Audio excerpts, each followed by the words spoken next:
Hey everyone, it's Danica here, and today I am making this video as part one in a series of videos as I share with you my personal journey with Bell's palsy. So today is Wednesday, June 5th, 2019, and my symptoms, as far as my diagnosis with Bell's palsy, actually occurred 4 days ago. It was on Saturday, June 1st, that I began to experience the first symptoms that I have ever had in regards to this specific medical diagnosis. So for those of you who are not familiar with what Bell's palsy is, what it is a partial facial paralysis that is caused when the seventh cranial nerve in your head is inflamed. So there's a nerve that comes from behind your ear and into your facial muscles. There's one on each side of your head, and that nerve is responsible for all the motor movement in your muscles. So as I'm sure you could already tell as I'm talking, that this part of my face, which is the left side of my face, isn't moving. Only here on my right side do you see any movement. So Bell's palsy is a rare enough condition that it only happens to about 40,000 individuals in the United States each year. The reality is that doctors really don't know what causes the inflammation of this particular cranial nerve, although there are many theories as to why that is. Not a ton of theories, but the most common one is that it is a viral infection or based from recovering from a viral infection. They've also have a theory that those individuals who are carriers of the herpes simplex 1 virus, which is the virus responsible for cold sores, are ones that are most often affected with this, and it just so happens that I am a carrier, and so that sucks. So all of this went down, like I said, it was Saturday, June 1st. It was earlier on in the afternoon. I had just come home from work for the day. I actually only went in for about half an hour that morning and noticed that my left eye just started tearing up. Like I just started having like just pools of tears come down my face, which I thought was a little odd. However, we had just mowed the lawn earlier that morning, and so I'm thinking, well, I just came home, I was walking through fresh cut lawn, maybe, you know, I have a an allergy or something going on. And then it wasn't long after that that I suddenly felt like a Charlie horse along my jawline right here in front of my left ear. And that was really crazy because I had never had that particular sensation before, and I was like, whoa, like what was that? Like that was really strange. And then I was talking to my daughters, and I felt like as I was speaking out loud, like my voice sounded different. I'm like, what is going on here? And so I started like repeating a couple sentences over and over again, and quite honestly, I don't even remember what I was saying at the time, but just knew that I was repeating myself because I was trying to hear like, what is so different about my voice? And so here I have, you know, this pool of tears that's coming down my face. And now I have like this Charlie horse sensation along my jawline, but really kind of restricted here into the front of my ear area. And then now this weirdness with my voice. And so I'm like, I'm gonna go grab a mirror. Like I'm gonna see like what is going on here. So I grab a mirror and I'm looking into it, and I start speaking and repeating these sentences that I was doing, and notice that there was like limited movement to my left side. And I'm like, what the hell? So just something inside me said, smile into the mirror. Danica, check your smile. Because I have seen so many different times when people talk about symptoms of stroke that they will have a paralysis to their face. And so as soon as I had like this internal voice, whether you want to call it, you know, God or deity or whatever the case may be, like smile into the mirror, I did. And when I noticed that my smile, as you can see, I'm smiling, wasn't symmetrical on both sides, I was like, oh my gosh, what is going on here? And immediately left my house, went straight to urgent care over at the Army post here in Lawton at the Fort Sill there at Reynolds, and went to urgent care to be immediately seen. So from the time that I noticed my symptoms to the time that I was actually seen by a physician, it was probably a little less than an hour. Like, I reacted extremely quickly. And really the thing was, I was super concerned that I could be having a stroke. And really that was like my main worry, and wanted to make sure that that wasn't the case. And if it was, I wanted to be in a medical facility as quickly as possible to have that, you know, taken care of.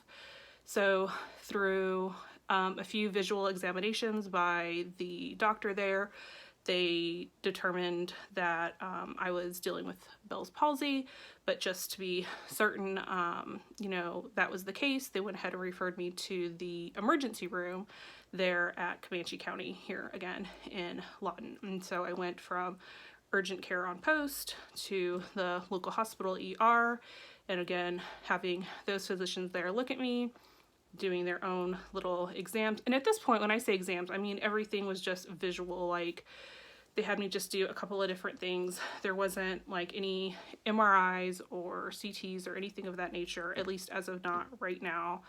And again, they too had determined that it was Bell's palsy. And so some of the treatment that you can get, which I did receive, was a prescription for steroids. The steroids is to help with the inflammation of the 7th cranial nerve. And again, this nerve is the one that controls all the facial movement in, you know, your facial muscles. And did some antivirals, because again, I had mentioned that they think that it could be related to a viral infection. And so I'm on those, and I'm already halfway through, you know, that particular regimen. It's 10 days, and here I am like day 4, though technically I started taking them on the 1st, so 5 doses or days worth already. But anywho, so this is what it looks like right now.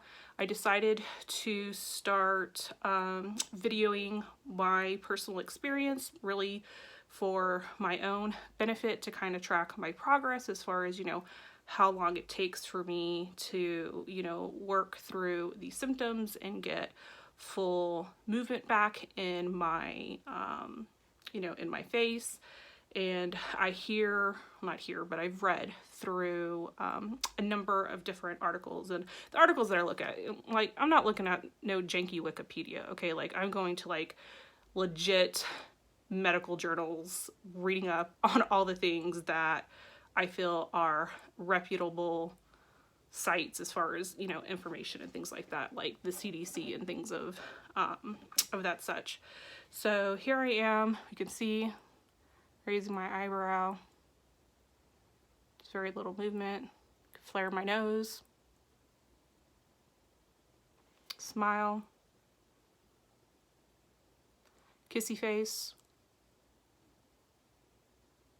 And see, that actually makes it really hard. So the symptoms that I have and challenges that go with that, to my surprise, though it's not really a surprise when you know, really read more about it, is the difficulty in drinking and eating. So, you know, more often than not, I drink from a straw. And when you drink from a straw, you know, you do your little kissy face. You see all that? All that? No way to create suction. So I literally have to like put the straw in my mouth and hold like my lips closed just to suck from a straw. The way that the nerves work, it actually affects your taste and your taste buds. So my taste has definitely been affected. It kind of reminds me of like if you've ever eaten something like just way too hot and you kind of like burn your taste buds and there's just like that dullness there for a little while. That's what I've been experiencing ever since my symptoms have started. Ever since my symptoms have started. So there's been that issue. I do have it where my eyes will tear up often, so I'll just have, you know, streams of tears on occasion just coming down. My eye doesn't seem to close completely at night, so I do have to use paper tape and some gauze to tape it shut at night, just so that my eye is being protected. I also have some various artificial tears that I have to use throughout the day, since my eye doesn't close like my right eye does at the moment. There's that challenge. Have some headaches, definitely some dull throbbing that's going on right here, and let's see. Yeah, it's just been really wild, to be honest. I never would have thought that I personally would experience anything like this. I don't know that anyone ever really expects to have to deal with any particular medical diagnosis per se. Now, the good news, if there is any good news, which there is that Bell's palsy is generally temporary. Most individuals, though not all, will have, you know, full function of their facial muscles back.